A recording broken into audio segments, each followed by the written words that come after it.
Секция «Педагогические и психологические науки» имени Ивана Жигусова, секция «Культура и искусство» имени Мандарус. В общем, 21 секция, где около 300 учеников защищали свои исследования. Ежегодная конференция ставит как систему, что дети каждый раз должны развиваться, двигаться, и с каждым годом умение подать, умение анализировать становится нормой. Эта конференция является большим толчком для будущего ребенка. 3 раза была в Санкт-Петербурге, 1 раз была в городе Екатеринбург и очень-очень много раз выступала на конференциях в городе Якутске. С ходом времени волнение никуда не пропадает. Я каждый раз так же сильно волнуюсь, ноги так же сильно подкашиваются, руки трясутся.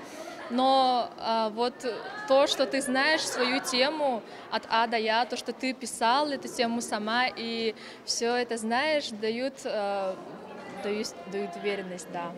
В работе конференции выступления слушали и оценивали более 100 экспертов, среди них ученые, учителя, а также представители тех организаций, которые выступают в роли социального партнера учебных учреждений. Секцию биологии имени доктора биологических наук Михаила Чиросова возглавил сам Михаил Михайлович, который на протяжении нескольких лет тесно держит связь со своей малой родиной. Все равно есть дети, которые и умело используют эти гаджеты, телефоны для своего развития. То есть они находят там информацию, умеют делать запросы грамотные.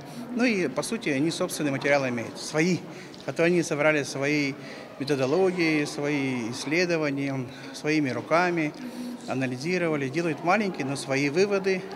Кое-кто делает хорошие выводы, мощные выводы, кто-то делает пока первые выводы. Но это развитие. Оно должно быть у каждого ребенка в нашей республике постепенно. Лауреаты конференции выступят своим докладом уже на региональном этапе 13-14 декабря. Жанна Бурмистрова, Василий Иннокентьев, Татинский улус.